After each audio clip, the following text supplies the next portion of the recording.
Welcome to Ready to Mosh, a podcast all about rock, metal and alternative music. I'm Kev P. And I'm Gem G. Each episode will bring you the latest news, talk about new releases and review gigs and festivals that we've been to. There'll be a smattering of guest interviews and a lot of random chat. As well as the podcast, you can also find us on Twitter and Instagram. Just search at Ready to Moshcast. Hello and welcome to episode 26 of Ready to Mosh. Feeling slightly better this week? No. You still sound like Barry White. I'm less Marge Simpson. We're getting there. Yeah. Still not feeling better. No. Well, better than was. Yeah. Oh. Right. News then. News. I've got a couple of tour bits and a random. Okay. Tour news. So, first one is Those Damn Crows have announced their first ever headline tour next February. Yeah. Nowhere near us. No. Which isn't necessarily a problem, but the ones that are nearest to us, we just can't do because of either other gigs or they're on a school night. Yeah. And then they're doing, I think it's Leeds, Newcastle, Manchester, Glasgow, Bradford, London. And then they're ending on their first ever arena show in Swansea, which is a weekend show. We could have had a little road trip, but we're already committed to something else that weekend. So yeah. We can't go, but highly recommend that you go. Yeah, absolutely. Download have made an announcement. They are going to announce something on the 7th of November. So an announcement about an announcement. Yeah. We love it. Yeah, and interestingly, that's the day after Glastonbury tickets go on sale. Oh, is it? Yeah. So I think Glastonbury tickets go on sale on the 6th, and Download make an announcement on the 7th. So I imagine the pricing structure is going to be very, very similar.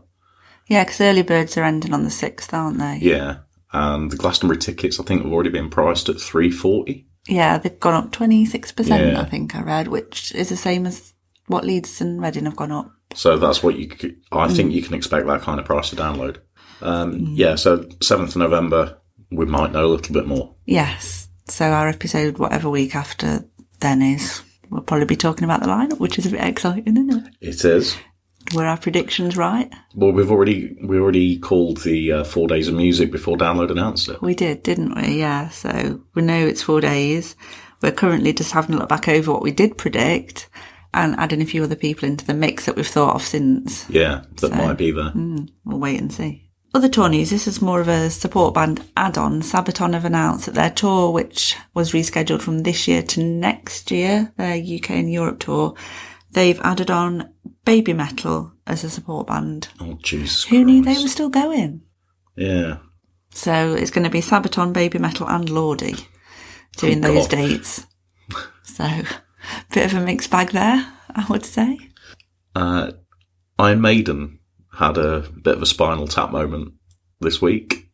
Okay. They had a plane, basically a replica of a Spitfire that buzzes the crowd, so that's kind of just like supposed to fly just over the crowd and around the stage area.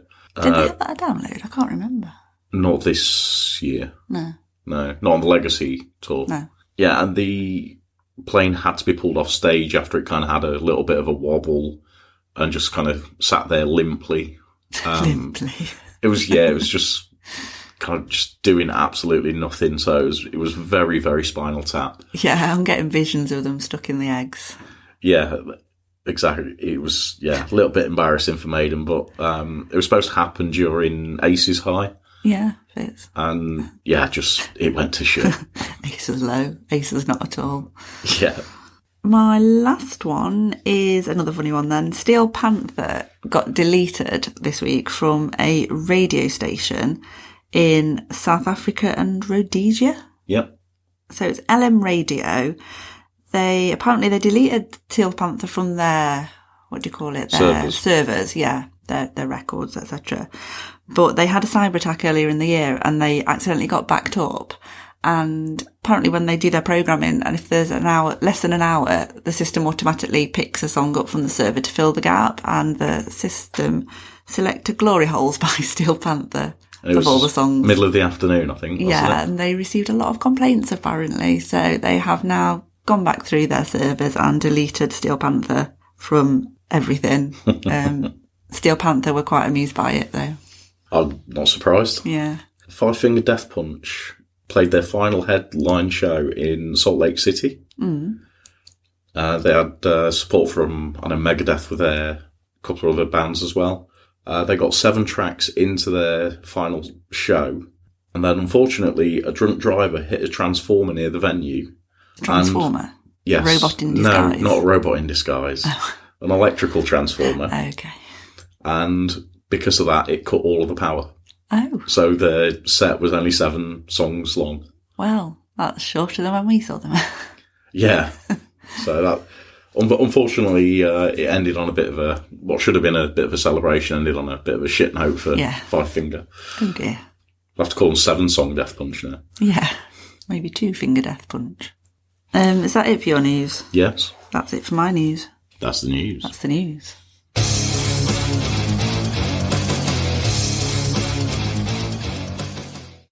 Review time. Got an album and a single each, I think. Yeah. I've got an album and a single. Okay. Who's starting? I'll get my first one out of the way. That don't bode well, does it? It doesn't bode well. It's the new double album from the Red Hot Chili Peppers called Return of the Dream Canteen. Okay. And it's awful. I mean, as usual, it's lyrically terrible. It's a lot more like their older, kind of funk sound. Okay. Yeah, so, I've only listened to Eddie, which we reviewed a few weeks ago. I've not listened to any of the albums, so it's not at all like that then. No. It's gone quite experimental. They've kind of tried to mix almost like the funk sound with Californication. There's way too much emphasis on what Flea and Anthony do in the band, and you don't really get enough of John's stuff coming through. Yeah, and it just doesn't work. I mean, it's repetitive, and it's just irritating. Could it be shrunk to a single album? Would that... You could make it an EP. It? Oh, okay. That's how bad it is. And it seemed, I don't know why, all I could get in my head was it just seems like they've written a load of songs that it's almost like Muzak meets the wanting to do stuff for the Lion King. It's just I've listened to it a couple of times now, and well, more than a couple of times, but there are probably 4 songs on there that are okay. Out of, roughly? Well, it's an hour and 17 minutes long, so... Okay. And it's a double album. So at least 20 songs. Yeah. The 4 songs that are any good, first one is Eddie. Yeah. That is one of the few that on there that's any good. There's another one called Roulette. The Shoot Me a Smile is good, and In the Snow is alright as well. Mm. But everything, I mean, at one point he mentions Faulty Towers as well. Really? Yeah, it's on My Cigarette, I think it's called. I can't imagine the link between Red Hot Chili Peppers and Faulty Towers. Have you ever read any of Anthony Kiedis' lyrics? Oh, yeah. But I just, yeah. Yeah, it's just a crap disappointment. After they released Black Summer, yeah, I was really thinking this could be something really good, and it's not. Yeah. I mean, you have to think, though, they've released that earlier this year. They've done this double, so they've essentially released 3 albums in the space of just a few months. So, yeah. I don't know why they needed to do it. They obviously done a lot of writing in lockdown, I imagine. God knows what they were thinking, though. Yeah. I just really don't like it. It's arguably, for me, one of the worst Chili Peppers albums I've ever heard. Okay. Really don't like it. Okay, we'll leave that there then. Okay. On a brighter note then, Alter Bridge, Pawns and Kings. Yeah, any good? Yes. Oh, right, okay, let's move on then. So all you need to know is good. Yeah, it's 10 tracks, they're all good. Probably slightly less good ones, but generally all good. Any skippable ones or...? Not really. No, I mean, it's straight in with a banger. The first track, This Is War, it's straight in, guitars, drums, kind of a background choir, I think it is. It's hard to explain, not like a full-on choir, but it's kind of a gospel overtones. Almost, yeah. But it's kind of subtle, and then you can tell on the chorus when they kind of kick in as well as backing vocals. And that just kind of sets the scene for the whole album. Mm. I'd say probably the first 3-4 tracks are all quite similar in that they're kind of big, beefy, guitar-y, drummy, big chorus songs. Your standard Alter Bridge, really. But it works for them. It's definitely I would say similar to the last album, because they've obviously got bigger as they've progressed over the last, 20-ish years, I would think now they've been going. Probably, yeah. Yeah. The 5th track, Stay, that's what I would class as a summer song. You can just imagine listening to it on a sunny day, driving along, blasting it out, singing away to it. That's really good. And Mark Tremonti is on the lead vocals on that one as well. All right. Which I don't know if they've actually done before. Well, it's usually Miles on the but that works really well with him doing that, and then Miles has got backing vocals coming in, so it's a bit different. But definitely, I can imagine that being a single potentially. Next song after that, Holiday, kind of picks the pace up a bit, really. So that's quite a fast one in terms of the vocals and the guitars. Probably one of my less favourite ones, that one, at the moment, but it may grow on me. The next track, Fable of the Silent Sun, that is actually over 8 minutes long. Wow, is that their November Rain? I think they may have done a November Rain, yeah. It's kind of a slow start, then it's got quite a chuggy breakdown in it, and the chords in it remind me of something I've been listening to a lot lately, but I can't remember what, and it's really annoying me. Well, if it's you, then it's going to be Ghost. Yeah, but I don't think it is. Anyway, so that's, it's got some really kind of soaring vocals in it, and some great solos. Seasons of Promise, the 8th track, that's one of my favourite ones. That's just got a really upbeat, catchy chorus to it, really anthemic. That's the right word, anthemic.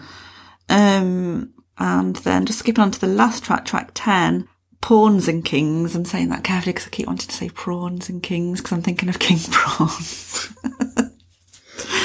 Pawns and Kings, title track, which is a bit odd to have a final track as the title track, isn't it? Yeah. But anyway, that's a really good one. It's a really strong ending. It's a 6-minute one. So there are about, 3 or 4 that are around over quite 6 minutes. long. Yeah. But yeah, it's a really good end to it. Another standard catchy chorus, great riffs throughout. So overall, it's pretty standard Alter Bridge, but big arena sounding rock.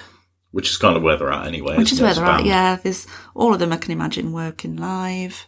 That's the thing about Alter Bridge. Their stuff is, I think it's actually better live than it is on CD. I think so. How old do I sound? I said that in a previous episode on compact disc. They sound better live than they do when you're just listening to it at home. Yeah, I think especially the older stuff, the bigger stuff, it's obviously got more. It's got better production values. Better production, yeah, that's what I was going to say.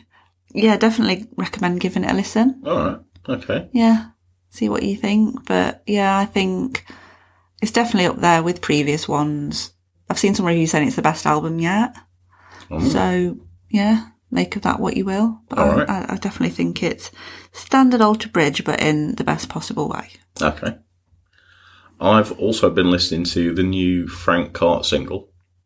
I've heard it once. It just got released, didn't it? It's only just been released. Yeah, it's called Drugs, and it's got Jamie T on it as well. Yeah, it kind of washed over me because I wasn't paying full attention. So yeah, it's really. I'm looking forward to hearing some more stuff that he's releasing because this is really good. It's usual kind of distorted guitar sound that Frank Carter and the Rattlesnakes have got, and combined with the usual kind of angry, gravelly vocals that he just screams at you. It's a really good single.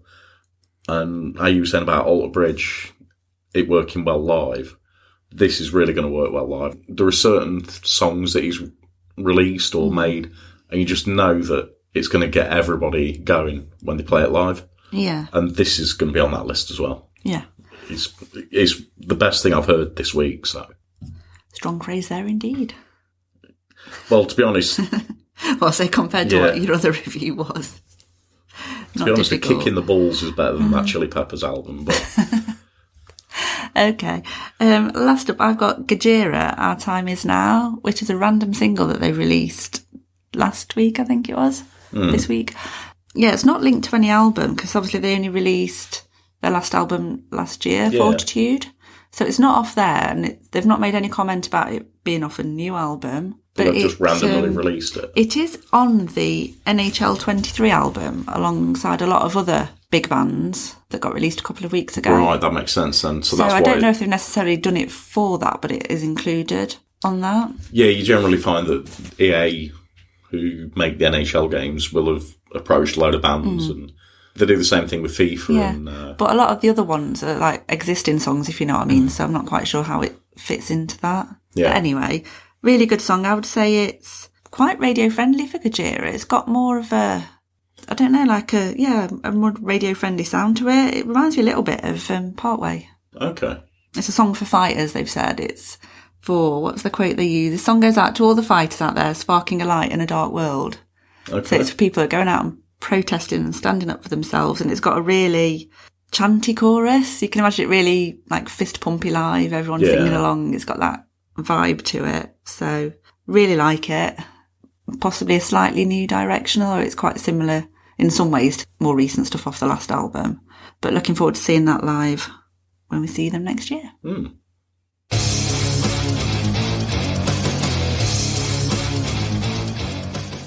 Right, Rock the Week time now. I'm not going to do the usual whatever I normally say about that. You know what it is by now. If you don't and you're new, hello. This is where we look back on a week in time. So 24th to the 30th of October. Yeah. Looking back on this week. Starting off with my usual general, I'll say memories. I don't remember much of these, although we have got one of our memories on here. Right, okay. So anyway, 25th to the 26th of October 1996 was when the first ever Ozfest took place. Didn't realise it was that old. Yeah. Do you know how Ozfest actually came about? Because Sharon wanted some money? Pretty much, kind of, yeah. You're not far wrong. That's my first thought. So what I read was, when I was just looking at this, and it came up on, obviously, this week on the history websites, apparently they refused to let Ozzy play on Lollapalooza, so they set up this as their own thing instead, as an alternative. Why would they not? I don't know why they wouldn't let him. I don't know.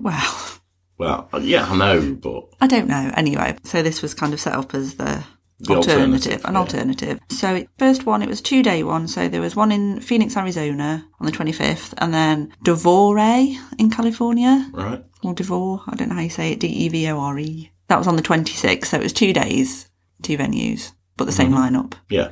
And on the lineup were, obviously, Ozzy headlining. You also had Slayer, Danzig, Biohazard, Sepultura, Fear Factory, Neurosis, and Narcotic Gypsy on the main stage. That's a heavy main stage. It's not bad, is it? And then second stage, you had Earth Crisis, Powerman 5000, Cold Chamber, Cellophane, and King Norris. So interesting lineups. Yeah. So it kind of went from there and obviously became a yearly thing pretty much regularly for many years to go. So the yearly event soon became an annual tradition. Yeah. A little bit Simpsons. And even, well, it became a whole tour, didn't it? Yeah. So, yeah. And it went global as well, didn't exactly, it? Exactly, yeah.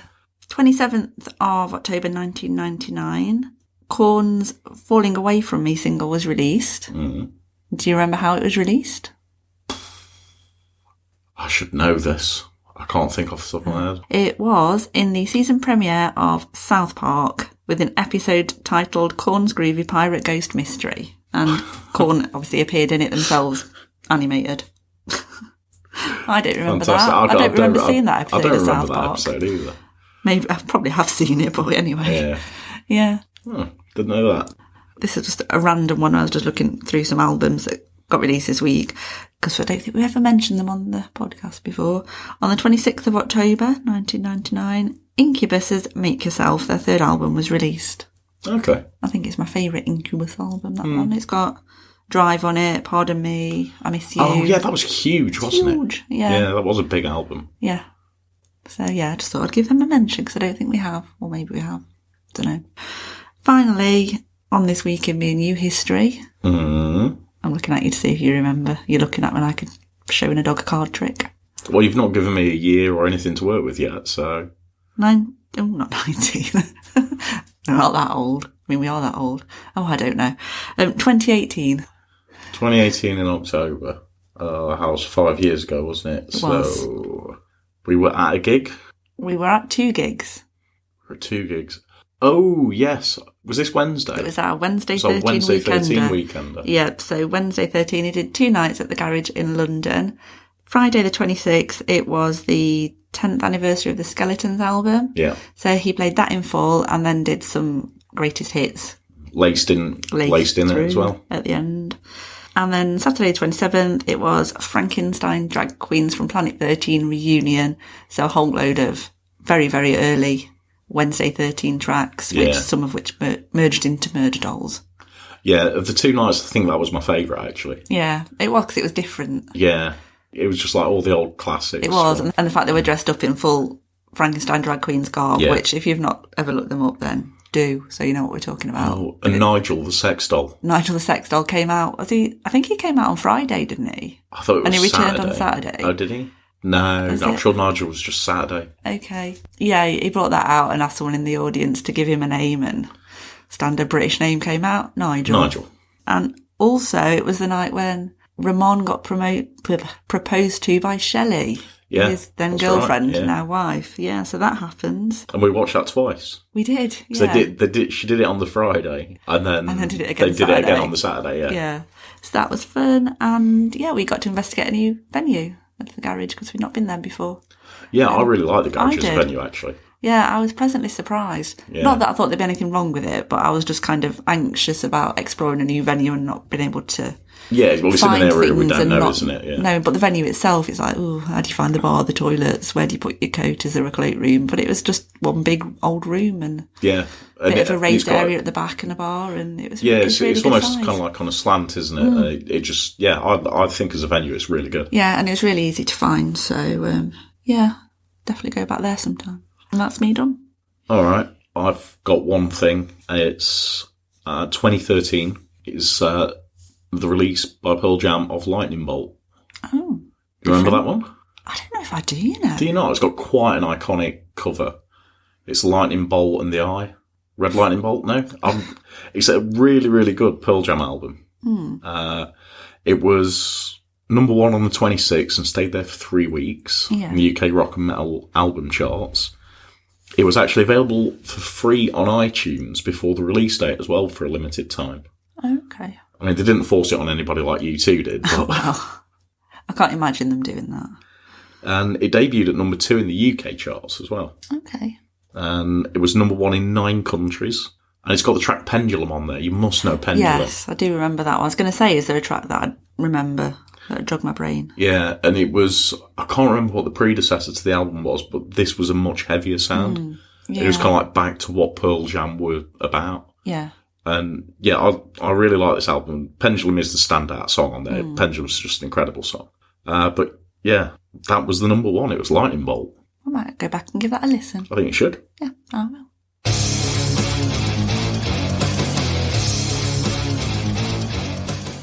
Time for the main event now. So a review of Wargasm from last night.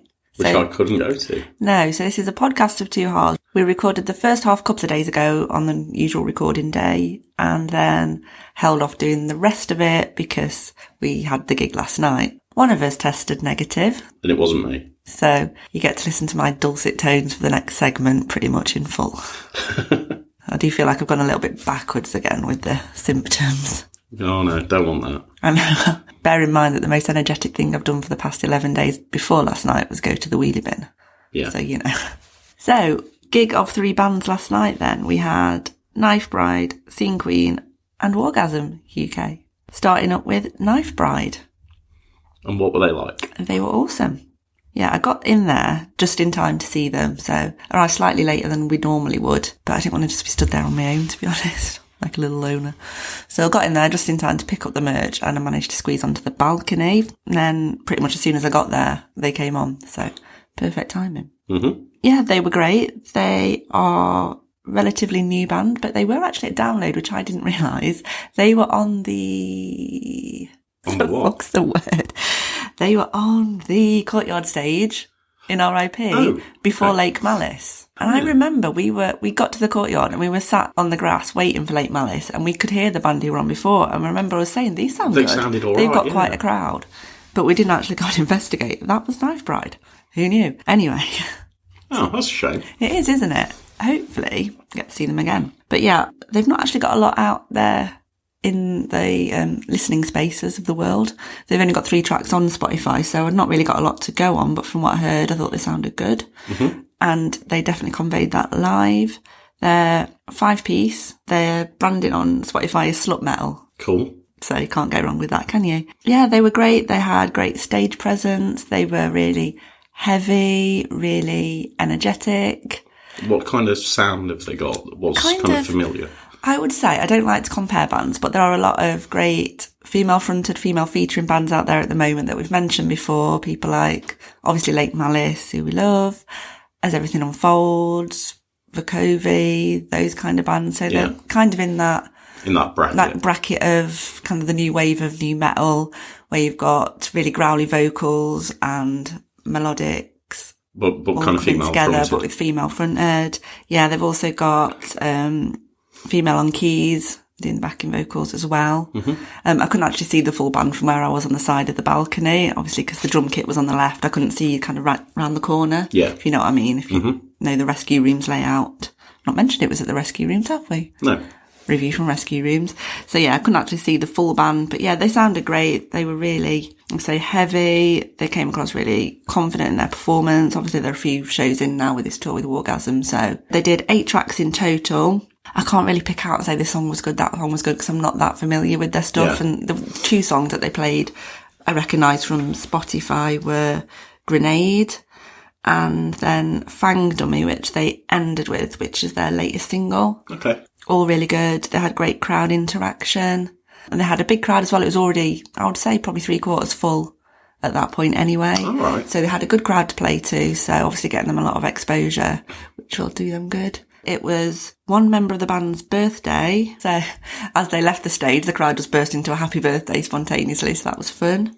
Yeah, definitely ones to look out for. All right, cool. If they hadn't have been on the Courtyard this year, I'd say they were a Courtyard band, but definitely I could see them maybe opening Dogtooth or something like that at Download. Yeah. So yeah, go check them out, give them a listen, and can't remember how many dates Wargasm will have left by the time this goes out, but if they're still on, then definitely make sure you're down there early to catch them.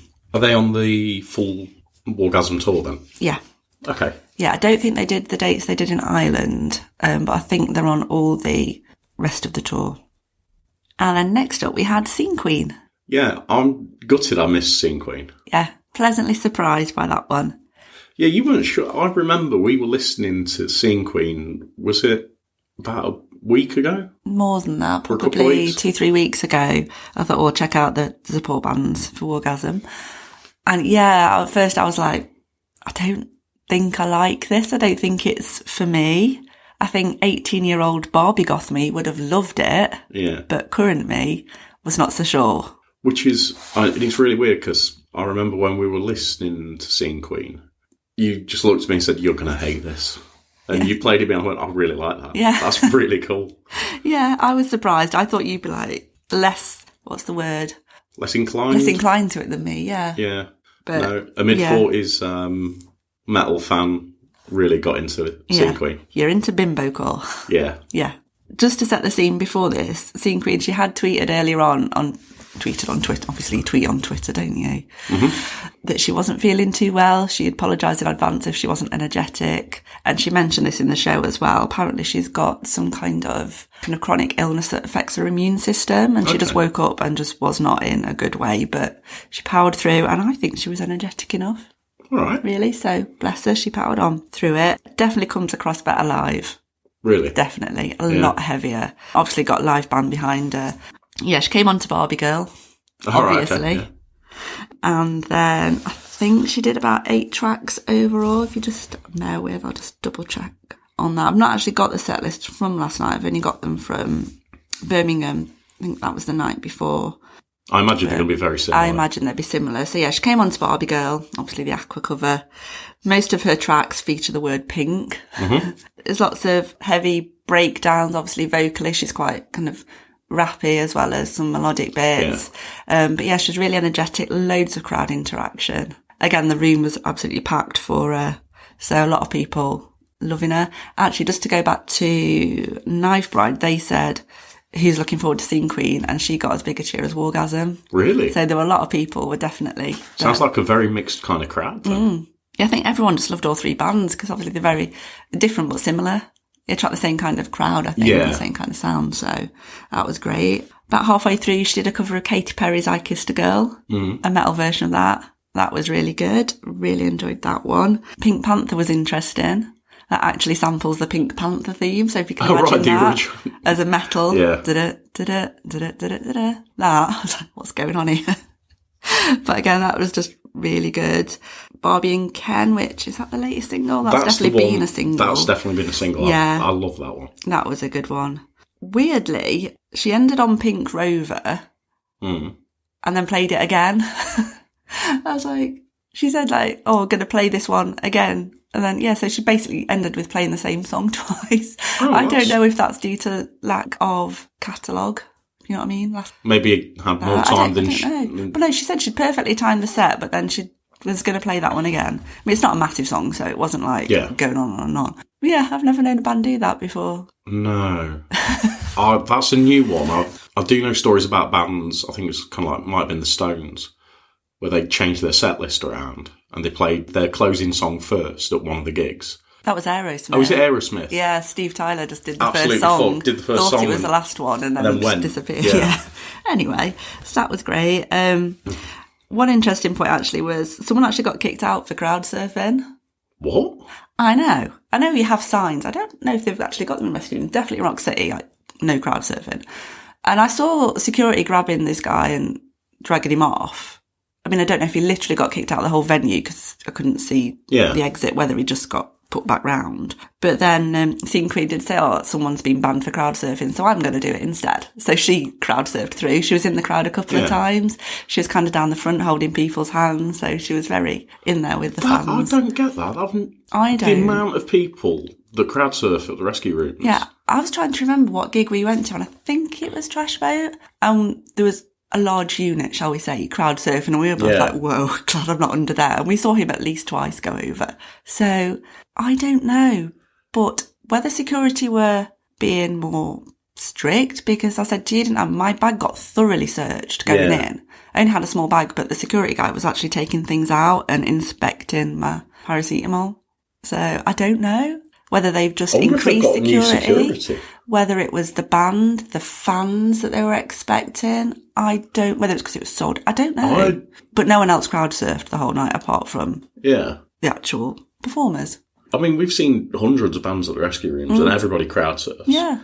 I'm wondering if part of this is on the security issues, if this is anything to do with Wargasm's previous incidents with security. It could be. I don't know. I'd really like to know more about that, because that's unusual. That was unusual. I was like, because I didn't actually spot that they'd crowd surfed over, because I was kind of watching the stage rather than the crowd. And I just, like, two security dragged someone out, and I didn't know whether they'd just fallen over, they weren't well, or what was going on, if it had been another incident. Yeah. Anyway, completely gone off on a tangent there. Off subject there, the other funny point as well, actually, that she did, she got the whole crowd to shout Wargasm, but she's like, let's make it so loud that dude in America who comes on Twitter every time someone does hashtag Wargasm, let him hear us shout Wargasm and see if he appears. So, that was funny. Oh, brilliant. Yeah, I will be tagging it. Well, not tagging him, doing the hashtag, see if he's still out there, because I've not spotted him for a while. Yeah. Has he given up yet? Anyway, overall summary, Scene Queen, great live. Would definitely watch again. Would not be surprised if she's at Download, because definitely got the popularity for it. I could see that maybe. Yeah. Who was it who was on last year on second stage that I think you were going to go and watch? Was there somebody from RuPaul's Drag Race? Bimini was in the Dogtooth. In the Dogtooth, that's it. But I didn't get to because there was a clash. Yes. But I mean, I could even see her maybe opening a main stage on one day. Yeah. She'd definitely bring the crowd. So yeah, definitely recommend going to give her a watch if you're around. I did actually see she's actually behind me on the balcony at the end of Wargasm when they were doing their last track. I turned around, didn't quite recognise her at first because she'd got a hoodie on as opposed to being in a pink stage garb. Yeah. Oh, and shout out to the awesome bright pink fluffy leg warmer boot things she had on. They were very, what's the word, like cybergoth style. Love that. Yeah. So anyway, then she toddled off before Wargasm had finished. So on to the headliners then. So Wargasm UK, awesome as always, is the top headline. Epic hour-long set, non-stop, start to finish. Straight in with Super Fiend. Yeah. Then into Drill Dough, So really got the crowd going, singing along to the chorus, chanting away with that one. Mm-hmm. Only 4 words you need to know for that song.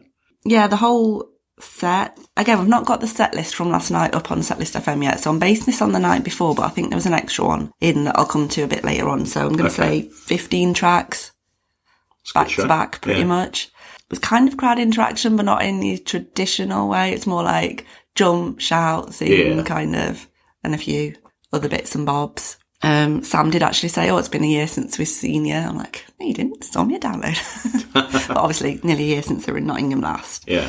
I'm still surprised they played, I say, such a small venue. It's 400 capacity into Rescue Rooms. I'll be honest, I'm surprised they played the Rescue Rooms. I thought they could play City. Yeah, when they announced the tour and I saw Nottingham, I was expecting Rock City. Yeah. And someone else was on at Rock City last night, so that's probably why they didn't get upgraded, but I'm pretty sure they could have. Yeah, I mean, I would have expected perhaps maybe a smaller tour with places like Rock City venues. So maybe half of the gigs that they're doing, but bigger venues. Because in my mind, Wargasm is like huge, and I can't believe they've not actually got a full-length album out yet. They've just got loads of songs, if you know what I mean. They've got singles, they've got, obviously, the Explicit mixtape is their most recent release with, I think it's 7 tracks, that one. Yeah. So kind of hovering between an EP and an album, isn't it? Albums, yeah. But just based on the crowd that they got to download that early on a Sunday. Yeah, I remember because I didn't see Wargasm, I went somewhere else. I can't remember why. I thought you saw the end of them. Yeah, I caught the end. Yeah. I caught the end, but what means I wasn't there from the start. Anyway, getting sidetracked again. Yeah. So Jill Day went into Salma Hayek, another great sing-along in the crowd, and then they did Pyro Pyro, which is my favourite Wargasm song. Okay. Love that one. And it was just then bangers all the way through. They did Rage All Over. Postmodern Rhapsody went into kind of a huge God of War instrumental, so it was just Milky and Sam playing for seemed quite a while, but just really heavy version of that. So that was cool. I'm not going to go through every single track. A couple of tracks later, Fuck Star. Yeah, I like Fuck Star, yeah. That's classic. Absolute classic. Yeah, that's on the new Explicit release, isn't it? They had the Fuck Star t-shirts, which are cool, but I didn't get one of those. I got a different one. Mm-hmm. Your Patron Saints, that was really heavy version of that one. That really got the floor bouncing. Not that it wasn't bouncing before, but, you know. And then Lap Dance came a couple of songs later.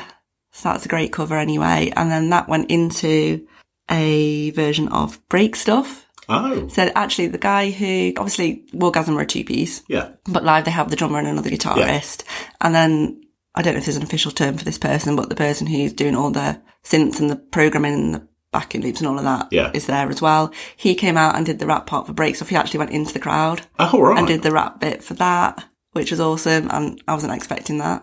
Yeah. So that was different. Cool. Different. I just happened to be on, I'm a camera boy, so I managed to catch a bit of that on video, which I'll post at some point. And then he even did a cartwheel when he got back on stage, which I didn't capture, but yeah, that was really cool.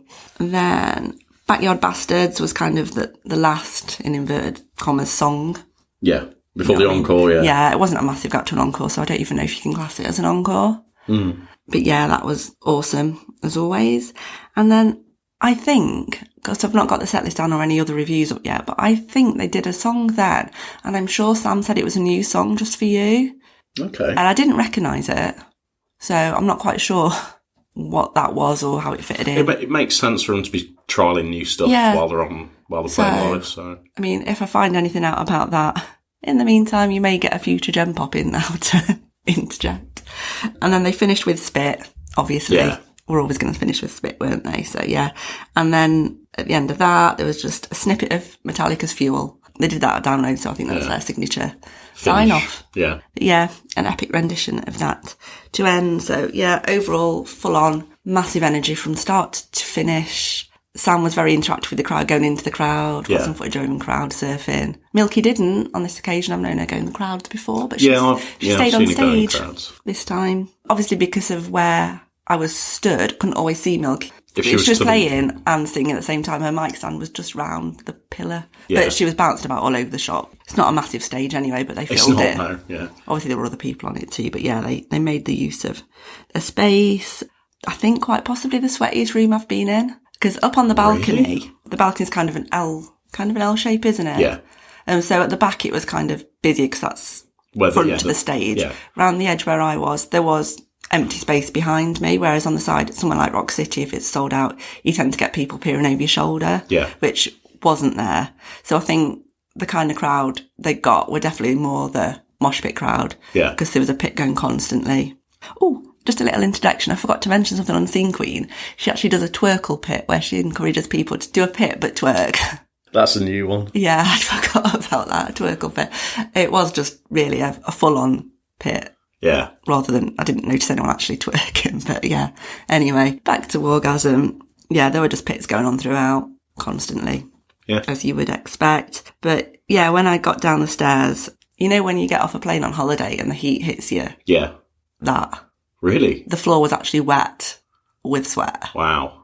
I know. And you know when, you're just walking past sweaty people, everyone was just dripping. Dripping, clammy. Absolute dripping. And you just try not to touch people, because I hate that thing. You know when you've either been in the pit on the edge of a pit and people touch, like you get a bit of wet sleeve on your arm, and it was grim trying to get out and not touch a wet person. But yeah, that is quite possibly the sweatiest I've ever seen a venue after a gig, to see the floor actually wet. Wow. Even the stairs were wet. I don't know why, because not that many people would have been on the stairs. So whether it was just condensation from the heat, quite possibly. Yeah. It was raining outside, so people might have brought wet footprints in, but no, I think it was just sweat. And I think that, so sums it up, really. That was that. My review. Any more questions? Yeah. Merch. Merch. There was merch. Well, I know there was merch because I asked you to bring me a t-shirt back. Bit disappointed with my brain's going, with Wargasm's merch. Only because there was only one t-shirt with tour dates on.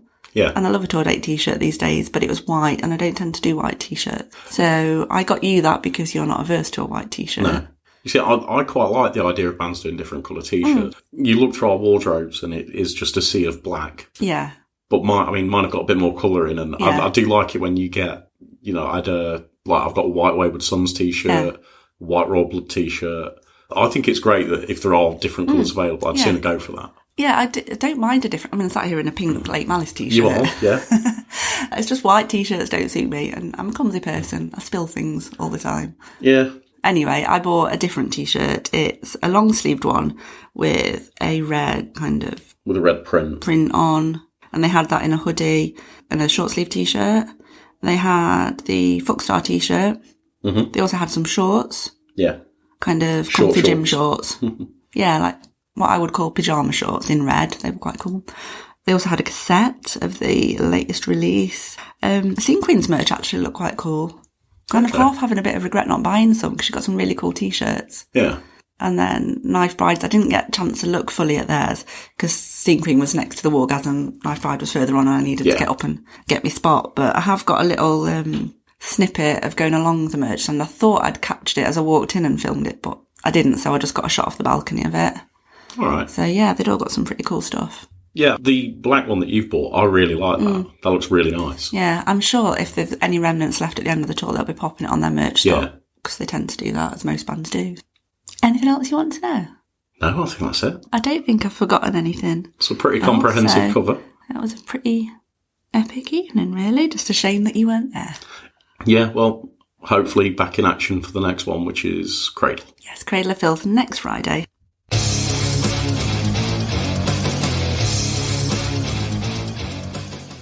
Now it's recommendation time, and the band we've chosen this week is Anchor Lane. Yeah, they're a band that we've been fans of for a few years now. We actually saw them at Download in 2018 on the Dogtooth stage. Mm-hmm. That was a great show. Really enjoyed that one. Particularly enjoyed watching Finish for 12 with their line of rum and coke and a little slice of lime whilst drinking a rum and coke without a slice of lime. So that kind of introduced us to them. Just a bit about them. They're from Glasgow. They formed in 2015, and they started as a 4-piece, but they're now a 3-piece. Yeah. And I think they were a 4-piece when we saw them. They were, yeah. Yeah. I think it's recently they've got this year, only actually. recently. Yeah, it's just this year. Their debut album, Casino, got to number 9 in the UK rock charts. And they've got another album expected in winter, so either later this year or possibly early next year. Yeah. And their new single, Stutter, was released on Friday the 21st. And I've listened to Stutter a few times. It's really, really cool. Yesterday. Yeah. as we record. So I've listened to that a few times. I really like that new single.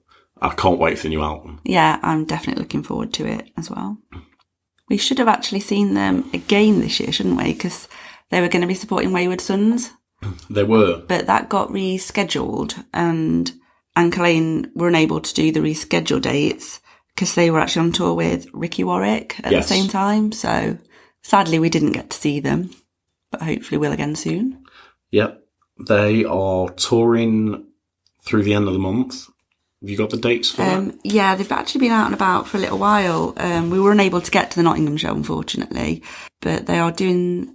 This goes out on the 24th, they're in Bristol, and then London on the 25th October, Birmingham 27th, and Newcastle on the 28th. They're also doing a show in Bolton at the Alma Inn on the 1st of December, which I believe is a free entry show. Oh, all right. So if you can see them for free. If you can get there, go and watch them. Yeah, I mean, obviously we recommend paying to see them as well, but, you know, that's a bonus if it's free. And they're also at the Planet Rock Rockstock Festival in Treco Bay, 2nd and 3rd of December. They're doing 2 shows, an acoustic one on the 2nd and then electric one on the 3rd. So if you're off to that, make sure you check them out while you're there. And if you want some great songs there to listen to, I highly recommend Dead Run, Honey, Fame Shame, Casino, Found Out, Finish for 12, as Jem mentioned. Yeah. Annie. Really like that one. Yeah, that's one of the older ones. But yeah, all of those, go and give them a listen on Spotify or wherever you choose to get your music, or buy some of their stuff as well. Yeah. Right, well, thanks for listening. You can find us on Instagram and Twitter at Ready to Moshcast. We're also on YouTube if you search Ready to Mosh. And we will see you for the next one next week.